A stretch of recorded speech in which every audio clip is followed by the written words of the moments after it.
Welcome back to the show, ladies and gentlemen. I'm Jeanna. And I'm Evo. Happy Friday, Evo. Happy Friday.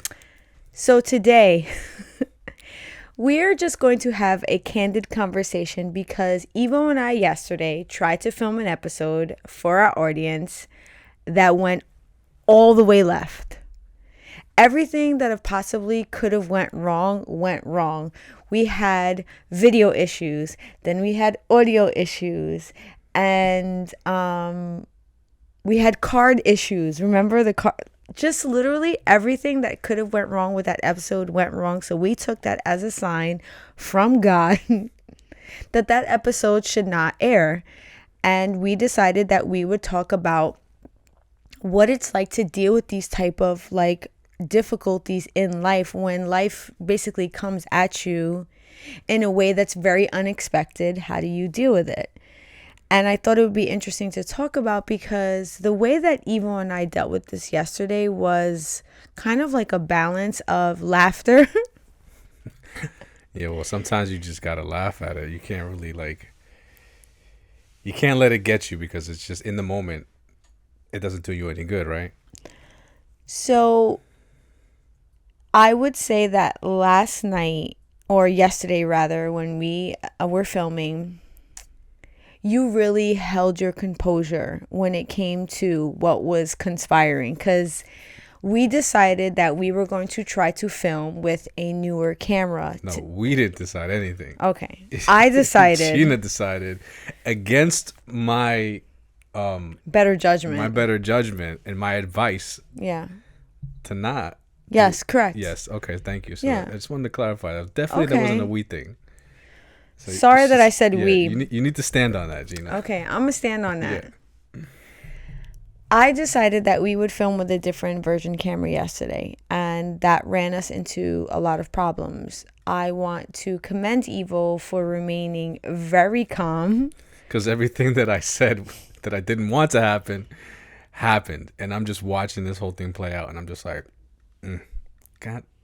You know, it's one of those things where God damn it, 47. Yeah, you just wish why the hell didn't this person listen to me? That's initially what I wanted to express, right? Mm-hmm. But I know that wasn't gonna help in that moment. So yeah, I kept it cool. And I appreciate you keeping it cool. But I then, on the flip side of that, so I decided to do the video portion of it. Then Evo is generally in control of the audio portion of it. So today, when I went to go edit our episode, I clicked on the first audio file. To my avail, there was nothing on it. So Evo forgot to press record. Well, yeah, I forgot to press record on one of the 6 times that we had to press record, right? No, it was the first time. Well, what I'm saying, no, it wasn't the first. It was the first audio file. 100%. Stand on that, Evo. I don't know. I didn't. I'm telling you, it was audio file number 1 did not exist. And what I told you today is that the audio began when we realized that the camera was experiencing problems. It was the first audio file, not the 6th time. I don't know. We had to record 6 different times because this camera that we were using kept overheating. So when it overheats and the video cuts off, then we have to manually shut off the audio. Mm-hmm. And then once we're set up and ready to re-record, then we have to press record on the audio as well. So there was a bunch of times where I know. I just want to be clear, so but one of many. I just want to be clear that it was the first time. I don't know what you're talking about. Okay, so Evo doesn't want to stand on that, I even can't though confirm or deny. I want to say about 60 first one or second one. 60 seconds ago, Evo was like, Gina, you're gonna stand on that. You see how quickly things. Well, you tried to say that was a we thing. Well, that was far from a we thing. It was anything but a we thing. So I'm not going to let you ride with that. I'm sorry. So I would say that a lot of couples, a lot of partnerships go through these type of issues where maybe one of the partners suggests, hey, let's try this. Let's try doing something the way that I think it's going to work out best. And then what winds up happening is that it doesn't end up like that. It actually can, a lot of times, like what happened last night, it go very left. What made you in that moment want to remain so calm? Other than knowing that it wasn't going to be helpful. What made me want to remain so calm? I was well aware that in that moment, it was mainly because I just knew that being angry wasn't going to help the situation. We needed to figure out what was going on. We needed to figure out a solution. In situations like that, I'm very much so, okay, my emotions are not going to help solve the problem right now, right? So how do we fix the problem? And then we can get to my emotions later. And that's generally how I go about dealing with things that are an issue. But oddly, I don't deal with my own personal issues that way, right? So in a situation where like we're working in a team thing, right? And things start going downhill because someone in the team is not Pulling their weight. or doing something. I won't let my personal emotions come out and be like, I just kind of like, how people will commonly do. So, we were going to have a conversation about it for sure, but it just wasn't going to be right then and there in that moment because that wasn't going to help solve anything. And because I know the way our dynamic works, I know when is a good time to interject in a certain situation. I know when to kind of let you go through your emotions because you tend to have your own idea of what the solution may be. And you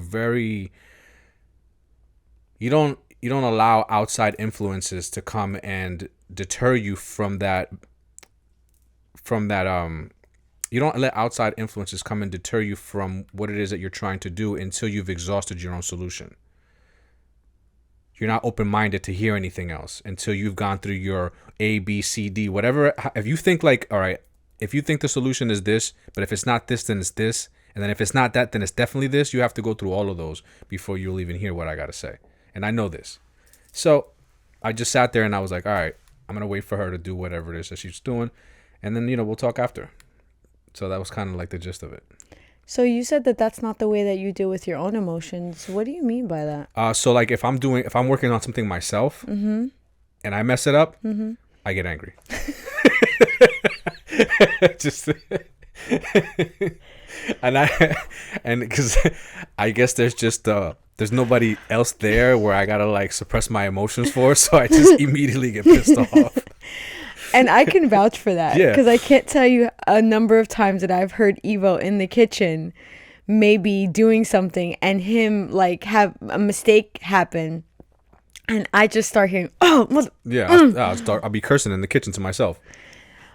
So then why is it that you're able, I feel like I'm drilling you a little bit, and just in case we have a visitor, our cat is roaming around and he just wants to be part of the party. So if you see him pop up or you hear him meow, we're not holding him captive or anything. So why do you think that you're able to do that for other people, but you're not able to do that for yourself? Like, why is it that you can't in the moment say, okay, I need to handle whatever it is that I'm dealing with at this specific moment, and I'm going to circle back and, talk to myself about my anger? Why is it that you don't think that you can do that for yourself, but you can do it for other people? I think if I had to put a finger on it, it would be empathy. It would be the empathy for that person going through that at that moment. It's also has a lot to do with the fact that we're in this together, right? Okay. And I know that we need to figure this out. And I know that getting emotional over it is not going to help, because if I get emotional, then, you potentially can get emotional. And when you have two people that are emotional in a tense situation, that just doesn't add up to anything good. So because when I'm by myself, I can just freely be emotional because there's no other like person where I'm bunting heads with, so I guess because that's not in front of me, I'm not, I don't think about, composing myself or being calm in the situation or trying to think it through rationally. I just kind of just get angry immediately. As to where I know if I stay calm, then we're more likely to figure out a peaceful resolution to whatever it is that we're dealing with. But so essentially, happy wife, happy life, right? Yeah, sure. Yeah, exactly. I mean, that's the gist of it right there, if anybody's taking notes. I mean, and that's not to say that it's always like that. No, it's definitely No. not always like that. And I actually want to talk a little bit about that. So last night, I felt like, this is from my observation, I felt like you were able to remain that way because of all the bumps in the road that we have had up until this point. Yeah. And just so that I'm being like fully transparent, when you are working with your partner, and in this regard, someone that I've been with almost 20 years, you will come to a point in your working relationship where you are going to butt heads. Mm-hmm. And depending on the type of personalities that you have, where Evo and I are we are both very stubborn. We are both very, strong-willed. We are both very, I don't want to say aggressive in the sense where it's like not constructive, but like we can be assertive, right? So I noticed that there are times when you and I are there have been times when you and I are trying to go through something together. Those attributes of us come out, and it causes us to have a lot of issues. So over the last couple of years that we've been doing this podcast, or for anybody out there that knows what it's like to work with their partner, we really had a tough time. There were a lot of arguments. Yeah. There were a lot of moments where I think Evo and I considered walking away from this, if I'm being completely honest. And actually, I think there was a moment where I suggested it, and then you actually were like, I'm going to walk away from this. And then we obviously reevaluated and we came back to the mic. But what would you say really helped us move forward from that? Because I feel like that's what happened last night. Well, yes. So in that moment, when we basically almost kind of like ended this, we realized that we were going about the show. We were going about the show in a way where our roles weren't clearly defined. Mm-hmm. And it was just kind of like we were just going about doing the work that needed to be done as it came and as it needed to be done. So responsibilities were just getting shifted back and forth, and sometimes you would do them, and then sometimes I would do them, and then sometimes you would do a whole lot of them, and then sometimes I would end up doing a whole lot of them, and it was really conflicting when it came to like what we deal with outside of the show. So pressure was really building up, and then so we ended up having a conversation and realizing that we need to like have roles in this show, so that way our responsibilities are clear and there isn't anything outside of that. We'll have a conversation about like, hey, like this is not part of what I'm supposed to be doing. How are we going to go about handling this? And as you were talking before, I also realized that part of the reason I was able to kind of just be quiet and just let you handle this is because you assumed producer as part of the show. And so the way I saw it was like, well, she's the producer and technically I'm the video and audio guy, right? So like my job is to like, do the camera and setting up and things like that. So when she suggested that we use another camera, I'm like, as the video guy, I said, that's not a good idea.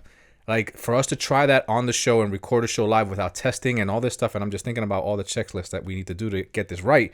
She wanted to just go ahead and do it live. Like she was like, we're going to put the camera on there. We're going to test this out. We're going to do what we record. I'm like, this is a really bad idea. And she's like, no, we're going to go with it. And I'm like, all right, you know what? She's the producer. She calls the shots. And that's what I just kind of like hands off, right? I just let her roll with it. So when that happened, I'm just like, I fell into position. I'm just the audio and video guy, so I just... You're not just that, but that is one of your... Yes, that's one of your hats. Yeah, it's one of the hats, right? But as far as like, the setup of our studio here, that is my department, right? And so since you took over and we agreed that you have final say in a lot of the decisions, right? That we do, when you say it's final decision, then that's what it is. So I'm able to fall into that very well. I did that when I worked with my father and my brother. that has become such a vital part in our partnership when it comes to this podcast. So I would make this recommendation to anybody that's considering working with a partner, working with a friend, to really set out a map of who's going to do what and define your roles. Not to say that sometimes those roles can be interchangeable, because there's moments where I'm not available or Evil's not available, so we have to take on those roles. But 85% to 90% of the time, we're under our designated roles. And one of the reasons why that helps to minimize, it obviously helps to minimize confusion, helps minimize arguments. But the one thing is, you just said how you fall into place. I also fall into place, because there's many times where Evo needs me to review something. And in my brain, I'm just like, why can't he just do it without me looking at it? And then I will remind myself, wait a second, I'm the person that said, this is my role. I need to review this. I need to fall into place. So it puts me in check so many times. You need to come sign off on this. Yeah. And I can't tell you how much I have that inner conversation where I'm saying to myself, this is our partnership. This is my role, and this is how I must move for the progression of this podcast. Outside of that, even bigger, I do think that that's something that you and I do in our relationship. I wouldn't say that we have designated roles, but I definitely do know that there are many times that we will say to each other, hey, I need you to handle this, because I'm either unavailable because of work, I'm unavailable because of an outside activity, or honestly speaking, I'm unavailable mentally. Like, I cannot take on this load right now. Yeah. And we're there for each other on that. Yes, and that's such a helpful thing. Even when I actually just started doing something, it's a trend that is on TikTok that I wanted to talk about, that I thought was interesting, and it's called the night shift. Yes. And it's when because there's two of us, so if you're not in a relationship, you could also do this. But we have decided to. Actually, I'm sorry, it's not called the night shift. It's called the closing shift. Yes, the closing shift. So Eva and I have both worked in the restaurant business, so we know what a closing shift is, and we know what it is to do side work. Even in retail, there's the closing shift is it's similar in many ways. It's very similar, but the reason why I think working in a restaurant ties so closely to what it is that we're talking about is it's the side work that you have to do at night to close down a restaurant. So maybe it's sweeping. So maybe it's wiping down the tables. Maybe it's, stocking ice, or whatever those designated, responsibilities are. That's what Evo and I are doing. At night, we are doing a closing shift and on our downstairs floor of our house. So that means the living room, the dining room, and the kitchen are being maintained at night, so that when we wake up in the morning, it's like a fresh restart. And I would say that we've done this about a week now. Not to say that we didn't kind of do this before, but now it's just like, no, this is what needs to happen. Because the other night, I was exhausted. And I sat on the couch and I said to myself, I got to do my closing shift. So I got my ASS up. And I did the entire closing shift. And I was so grateful when I came downstairs the next morning. I was like, whew. And I woke up early the next morning, too, to go on a walk. Because I'm trying to do this also. I'm trying to do this other thing called First Light, which I will get into that a little bit later. Well, I just want to point out that I am super grateful that you finally decided to get on this closing shift. Because, when you go away...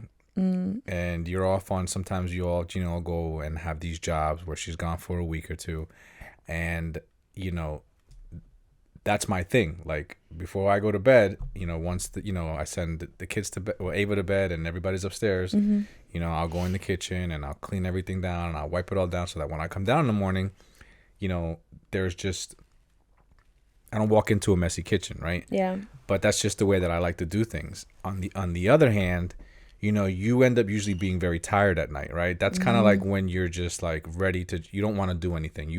You've spent most of the day doing what you wanted to do, and kind of like towards the night, you don't really want to deal with any type of chores or anything like that. Like Jeanna in the morning, she is like on 100. Like she comes downstairs and she's, that's when she likes to vacuum and mop and do the dishes and feed the cats and clean the cat litter, and like she's just vacuuming the living room, and I'm like, where's my coffee, bro? Like, for a second, like I want to come downstairs, and just kind of walk into the kitchen. Yeah. I would like to just float into the kitchen, Yeah. right, and just go right to the coffee maker and make my coffee, sit there, and kind of just take my time waking up, just nice and easy. No, she comes down and she's ready to go. I'm in go mode. Yeah, so I'm the opposite, right? I like to do that at night, right before bed. Right before I go upstairs, I'll just get everything nice and clean so that when I come down the stairs in the morning, I don't got to deal with nothing. I could just kind of relax. And so I'm so happy that you finally found value in doing it at night. So now we can alternate it. Now it's like I can, because I try to talk to you about this. So let's be clear. It's not that I never saw the value in it. I always knew that there was value in it, but you found more value in you resting and not dealing with this of shit. course. Yeah, I know. Resting is so important It to is, me. absolutely. No, So I'm not going to try to take that away from you. I know how valuable your rest and your sleep is. So I think, well, let's just also be clear that I think that sleep and rest, first of all, are two different things. And secondly, I think that everybody should value rest and sleep. And I don't think that it's something that is actually valued enough. Yeah. But I feel like some people definitely need it more than others, right?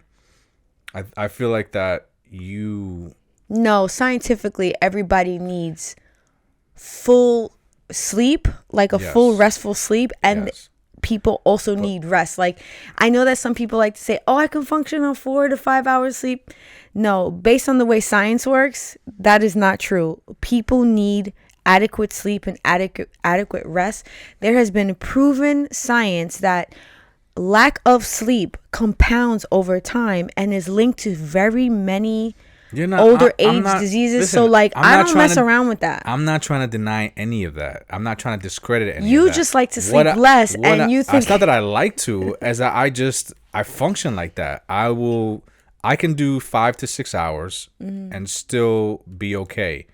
If you slept 5 to 6 hours, you would be a grumpy mess throughout the day. But you say that you sleep 5 to 6 hours and you're okay, but you have a lot of the identifiers of a person that doesn't sleep well. So number one is a person that can fall asleep immediately is a sign of a person that is not sleep, like you're sleep deprived. Number one. Number two, you fall asleep literally almost anywhere. Evil's like that meme on social that you see of like the cat where it's just like, put on the movie, I'm gonna watch it, I'm watching, then 5 seconds later Evil's sleeping. That was how only happening when I was like pushing myself super hard. Okay. And at the time I was under a lot of stress, so I was waking up in the middle of the night. Okay. And I was up for like 2 hours in the middle of the night, so I wasn't even getting like full night's sleep. But now that I sleep through the night, that rarely happens. I think that for somebody who was working as much as I was and then waking up in the middle of the night and not sleeping full nights, that I held up pretty well. Taking naps here and there, you know what I'm saying? I could take a quick 15. I could take a quick 15 and wake up charged up. Yeah. Ready to go. So back to what I was saying. I always saw the value in it.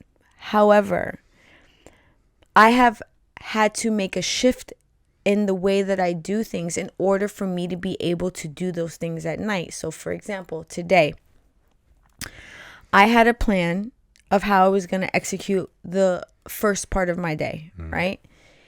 And then something opened up and I said to myself, I was going to put another chore in the place of the one chore that didn't happen, which was editing our video. I was going to put something else in its place that was going to put me in a position where I was going to exert a lot of energy.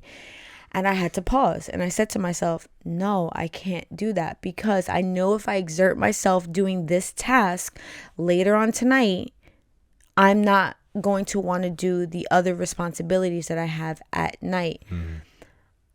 I will say this though, Evo. I do think it's a luxury that we have created for ourselves that I'm able to do that. Because if I reflect back upon years ago when we were in a different part of our life where we were grinding, because that's literally what we were doing, we did not have the option of saying, oh, I'm gonna rest now. It was like, I'll rest when I can. So I feel very fortunate in that time. I find my time to be the most valuable, luxurious thing that I own. I own it, and it is truly mine. It's not something that I bought from someone else. So I really value my time. So the way that I structure it is very important to me. So I always saw value in doing things at night and then getting up in the morning. But unfortunately, that's not the way that my time was structured. So I had to restructure in order to get it to work for me. Because that's how my brain works. You're saying that, I'm just thinking about the way my bank account works. Yeah. I gotta check in the checking in the savings. It's like the way my energy bank works. Exactly.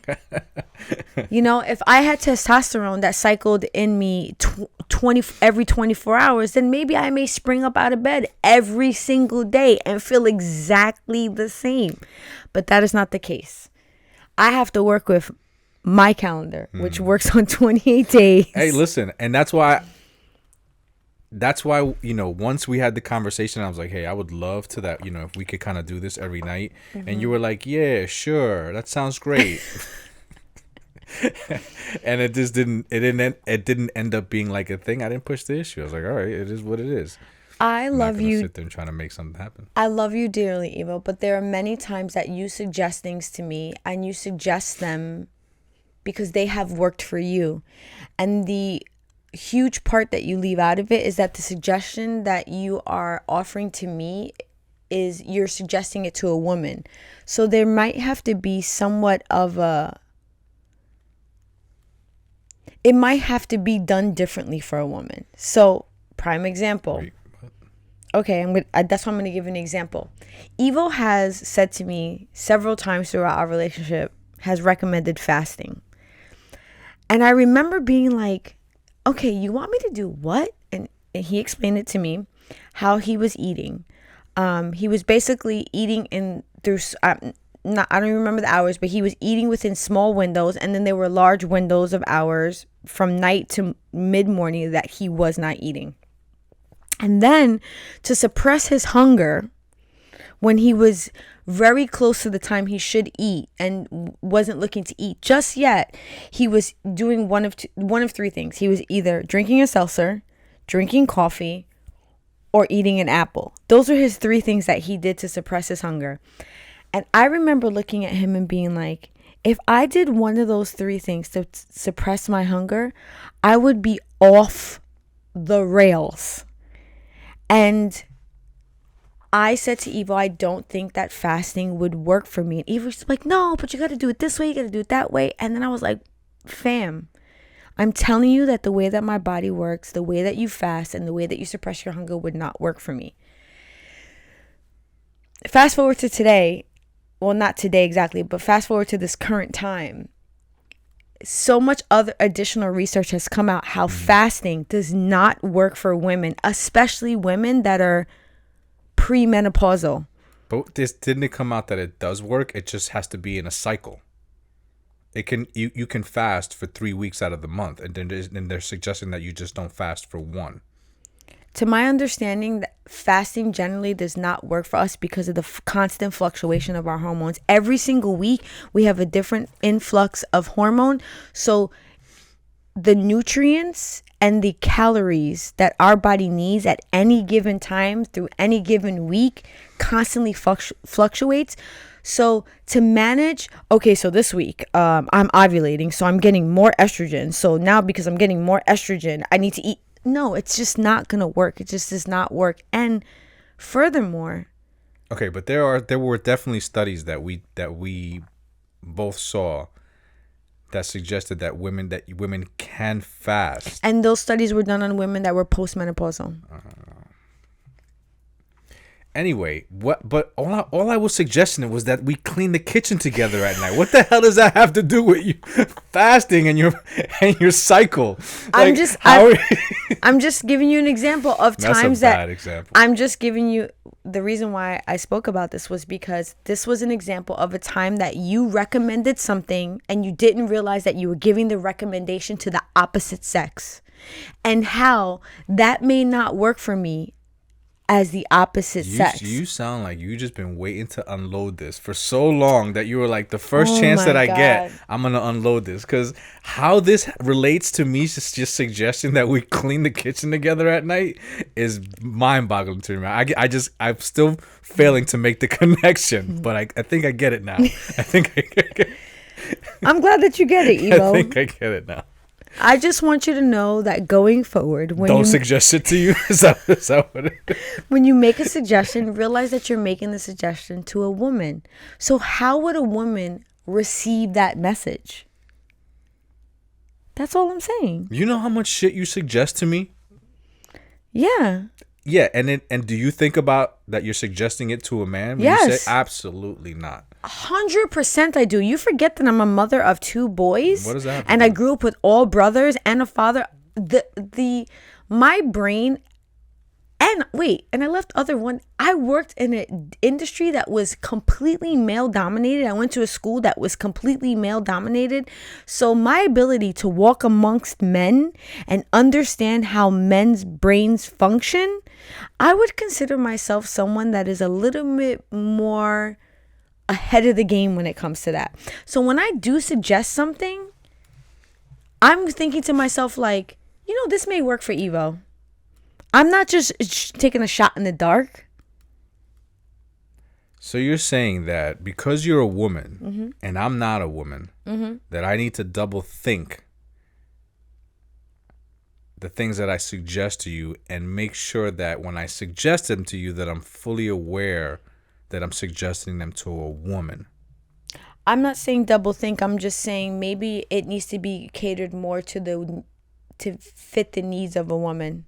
So when you suggested fasting to me, it's proven that fasting for a woman of my age is not recommended for me. It does not work for me. It's not something that is good for me. So when I suggest that we get up early in the morning and work out, I should rethink that. Yeah, because I'm a woman, and women, it's proven that women need more sleep than men. Okay. Up to like an additional 1 hour a night. Okay, but when you want to get up early in the morning and work out, that's totally fine though, right? Yeah, because men don't need that additional sleep. But wait, I don't understand. What don't you understand? How is it that it's okay for you to get up early when you want to and wake up early, Yeah. right? But when I suggest it, When you I'm look in at me that- like I'm crazy, Because when right? I'm- Because you're a woman and you need your sleep. Yeah. So, but when I'm in that part of my cycle where I have more energy and I can get up early, right. I know that you're already there because you're functioning the same all the time. Okay, well that's just So I know you can meet me at that level. Sir, I'm basing my stuff off of knowledge that I know. I know that you're able to do that. Do you know that I'm not able to do that all the time? Yeah. Obviously not. Yeah, I do. Now you I'm not know. suggesting that you do it all the time. So I'm not no way suggesting that you do it like I do. But I'm making recommendations that can work for you. That they just have to be catered to. So yeah, so who next you are time as a you woman. make a recommendation, cater it to me. Say, hey Jeanna, where are you at in your cycle right now? Oh, okay, that's where you are. So next week, the next 4 days in that week, you want to try to get up early so that we could do XYZ because I think that would be good for us. That's how you would cater it to me. And I have it on my phone. You could see it on my phone. You could see where I am. Bro. Why is that so crazy? Why is that crazy? Yeah. Do you know who you're talking to right now? Do you realize who you're speaking to? Yeah. Real. I love how this conversation, Evo has laughed so much in this conversation. Because like I just can't believe what I'm hearing, right? This woman like gets on me for forgetting like the most minuscule things, right? And I'm suggesting that And she's suggesting that I track her menstrual cycle and make suggestions based on the way her menstrual cycle works so that I don't irritate her when I make these suggestions. Okay. I would. I'm gonna not make a mental note of that. I think that. And even if Evil did make a mental note of that, he still would remember it anyway. So My poor husband, his memory is shot. It remembers what it needs to. Oh yeah. Most of the time. I'm glad that you're owning up to that. And I'm glad you finally decided to start cleaning the kitchen at night. So who's gonna do that today? I don't know. You skipped out on it last night. How did I skip out on this night? I don't know. It just felt Last like night we didn't have to do it. That's why. It kind of felt like you did. Yo, because you know what? It's so interesting how you'll want things done a certain way, right? But then when you don't want to do them, you can justify you not doing them. Yeah, of course. But everybody else needs to do that. 100%. 100%. So I felt like that's what happened last night. When it was your turn to do it, you somehow came up with this justification on why you didn't need to do it. No, it's because the kitchen didn't need for it to be done because we didn't cook dinner yesterday because there was leftovers. Oh, that's why. It wasn't because I just decided. But I would agree with you. There are many times I'm like, so we're gonna do this now. But today, yeah, I'm not doing that. I'm not doing that because I do a lot of stuff. Do you think that you have a wife that is high level functioning? Or how would you describe me as a wife? How would I describe you as a wife? Yeah. If someone was to ask you that, like, how would you describe me as a wife? Headstrong, responsible, organized, very outspoken, doesn't bite her tongue, says what she wants. Well, that's outspoken, doesn't bite her tongue. Okay, yeah, all that. And I mean, there's a bunch more to it, but if I had to make a quick description of you, no loving in there, no kindness. She's just. I mean, that's that comes in the tough love house, the whole wheelhouse. But then, yeah, there is the soft side of you that not many people will see, but I get to see. Yes, I would consider myself a high value wife. Yeah, I think I function on a very high level. I think I do a lot of things. So wait, what is a high value wife? What does that even mean? I mean, I'm just making this up as I go, okay. But I'm like, because I would just love to know what the definition of that is. Well, if I was to give it a definition, I'm the wife that I have a career, I can take care of the children, and I can take care of the home. I can do all three simultaneously and do all of them pretty well. Where there are other women and other men in marriages that they kind of just focus on one area. That's like, where they can really master something. And I don't think that it's better to be either way, because I think it works for each relationship. But I think in our relationship, you've gotten very used to me being this very high level functioning wife. Yeah, I think that, you compliment me in many ways just by being who you are. I think that we connected in so many ways just because of how headstrong you can be, and how useful those things are to me in many ways. Such as, you being able to drive the way that you do when we need to, such as like when we pull up somewhere, I don't necessarily need to park the car because you can't.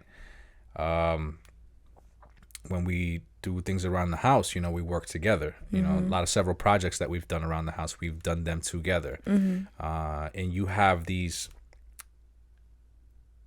You're detailed oriented in a way that I'm not. So that compliments me, right? I'll probably take down a wall, but then you'll put in all the details of making sure that it's nice and clean and edged and everything's lined up perfectly, and so like together. Yes, when Evo and I paint, I do all of the edging and he just paints in the middle because I'm like, please don't touch the edges. I'll knock out the whole like surface of the wall and I'll just blow through it and paint it, and then she'll go doing all the edges and all the lines and making sure that and so in that aspect we work well together. If we need to install something, a lot of times when we've moved into several of the apartments that we've moved into before we got the house, you've done all the electrical wiring for all of our entertainment systems. You know, I'll set up the shelf and I'll put all the stuff in, you know, but then you'll come in and you'll make sure everything is I nice will and say that I've neatly gotten installed. really good at shelves, though. Yeah.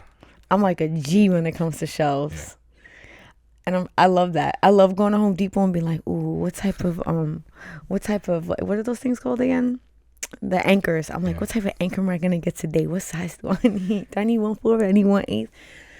Those things actually get me really excited. It's interesting the type of things that excite me in my older age as the woman that I've become now versus the woman that I was, I don't know, like 20 years ago. You and I actually had a conversation in the kitchen today. I'm currently listening to an audiobook, and it's called The Body Keeps the Score. And I would say that I'm only in like the 3rd chapter at this point, so I don't have a full summary of the book, but the chapter that I just finished listening to kind of stopped me in my tracks today. And I'm going to share that it said something that I think I have realized, but it is now, I think, why it has a lot to do with the wife that I am now versus the wife that I was before. So when Evo and I first met, I was super like career oriented. I was very focused on, you know, getting to the top of the ladder and getting there, not necessarily as fast as I could, but really like making sure I took all the steps to get to that point. And I was very focused, and I really didn't allow anything to deter me. I had this like unwavering feeling of like, I can do this. Now looking back, I know that the reason why my focus was unwavering is because I was driven by pure fear. And the analogy that I gave was like in Monsters Inc., where they are trying to obtain energy for their town, and they were scaring children, and they were using their screams as an energy source. And then eventually they realized that they can receive more power and more energy by harnessing the children's laughter. And fear drove my life for so long. I was afraid to fail. I was afraid to be embarrassed. I had just so many reasons why I was afraid because of the trauma that I went through as a child. And in the book, the author said something today that like, when a child grows up in an environment that is unnurturing, and there is neglect, there is abuse, there are these things that are happening to children or not happening to children, right? Like you being neglected, not being cared for. A child then grows up to learn how to control their feelings in a way so that other people don't notice them, and they basically learn how to manipulate themselves so that they can semi-function through the world. And they then can develop other behaviors within themselves that people would consider being misbehaving. So an example that I want to give is something that I went through, which is I used to talk a lot. I still do. But I was about to say used to. I used to talk a lot, and I was very fidgety. I couldn't sit still. I couldn't, so in The Body Keeps the Score, when you go through trauma and you're constantly trying to regulate your feelings because you're in this constant fight or flight all the time, your body needs to get this out somehow. So it was getting it out in other ways for me. And I stood in that phase in my life for so long. And now I want to say, I don't know, like maybe the past 7 years, something like that. I've come to this new part of my life where I feel loved and I feel supported and I feel nurtured. My brain is finally shifting. I'm finally healing those traumas because my brain is finally recognizing that I no longer am in that world anymore. And that all those things that were not given to me are being given to me now. So I feel supported. I feel loved. I feel nurtured. And I feel like a kid sometimes. I feel like, oh, it's my time to go explore, because the author said that when children are raised in households where there's love, where there's nurturing, where there's support, kids go out into the world and they just want to explore and they just want to create. And they're basically, like Neil deGrasse Tyson said, they're just like little scientists. And I see it in our children. And I know that as a kid, I wasn't like that. You know, I played and I did stuff like that, but I was always really concerned about like how I was going to make it. So, I'm sorry. No, so that's what happened in the book today. And when I heard the author say that about like, you know, what happens vice versa, you know, like what happens in a non-nurturing versus a nurturing household. I was just thinking about that. And how children can flourish or not flourish. I think that's why sometimes when people meet me, I've had people tell me that I'm like very childlike. I have like a not childish, but like a very, I'm trying to think of how I can explain this. You're like a young spirit. Yeah, thank you. Like very young spirited, you know, and you know, to some of the people I meet, I'm like 20 years older than them, and they're like, God, I would never thought because of the way.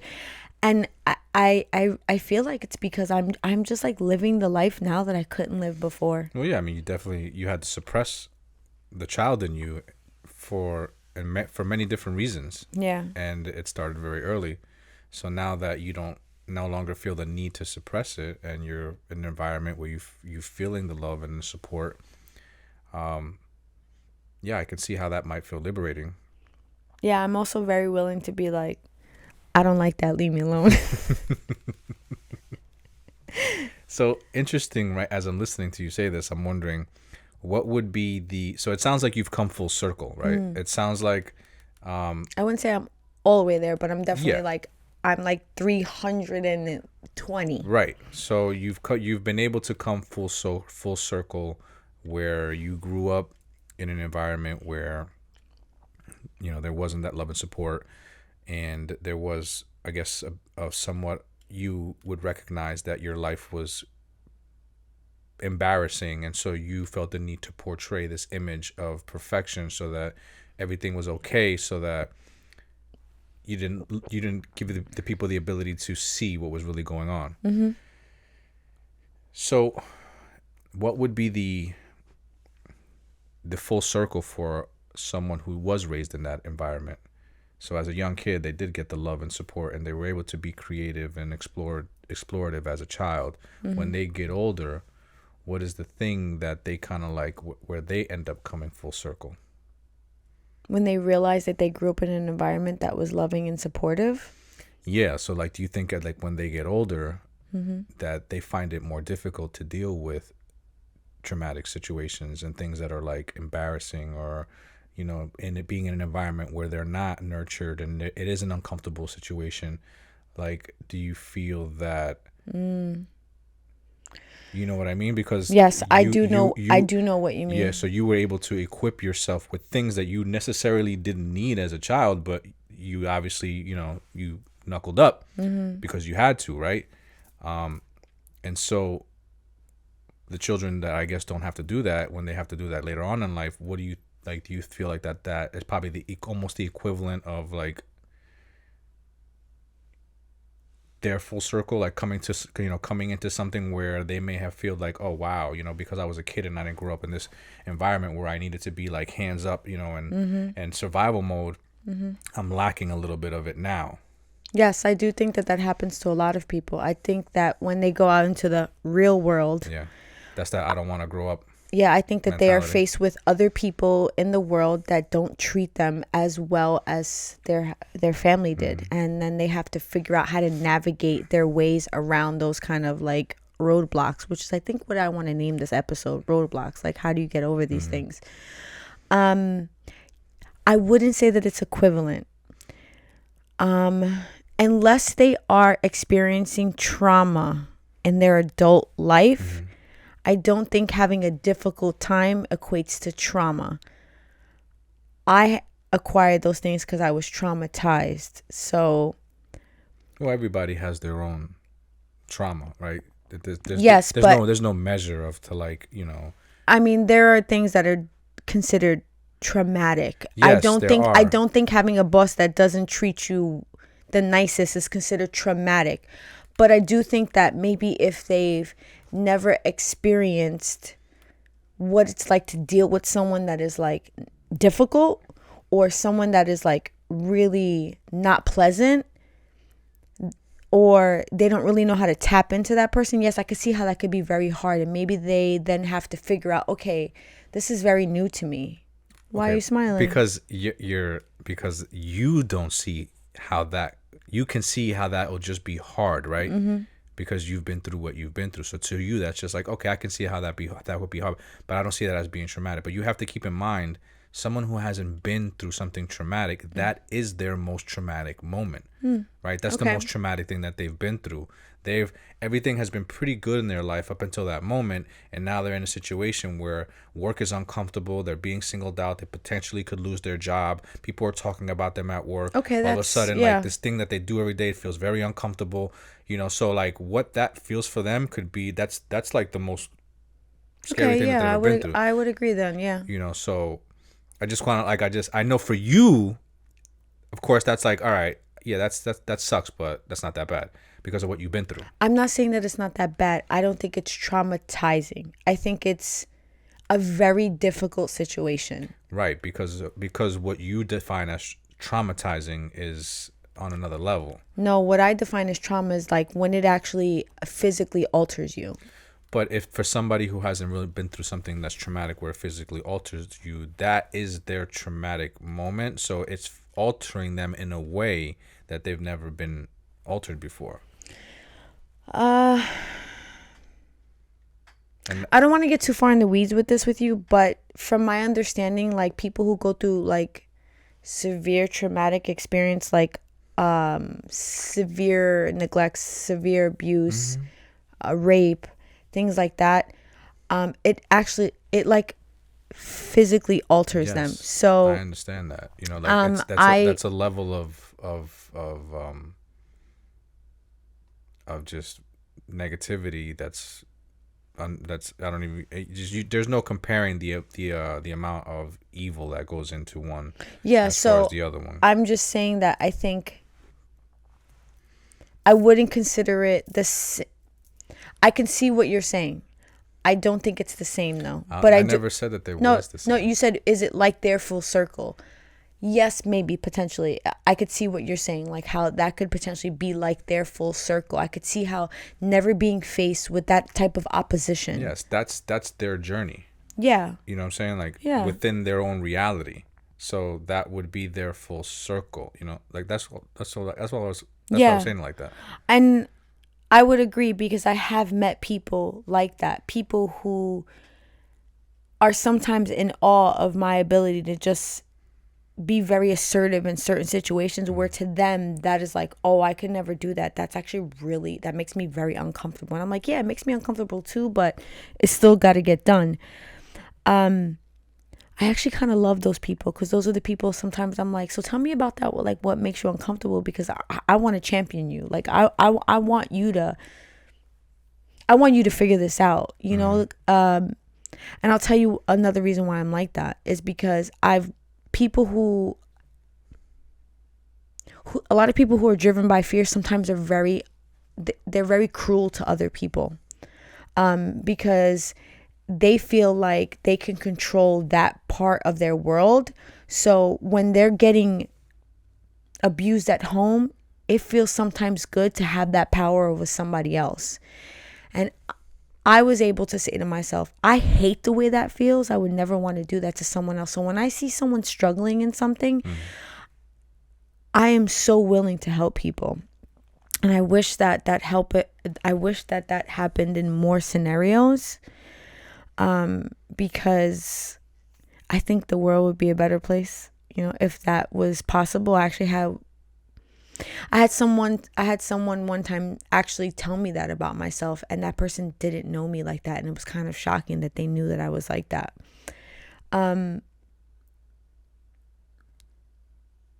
That's actually a really interesting question, and I like you for asking me that. Thank you for asking me that. That was a very thought-provoking question. That was the point. Yeah. I think we can go to the cards. All right. I'm with it. Let's do it. Let's do it. Like Tone Loc would say. You remember that? No, you don't. Yes. All right. And this is my recital. That one? That's Run DMC. Oh, yeah, you're right. Sorry. Oh, you said... oh, what? Because they all they all sound the same. Yeah. I'm going to do a yellow. Because I did purple at... Wait. Can I...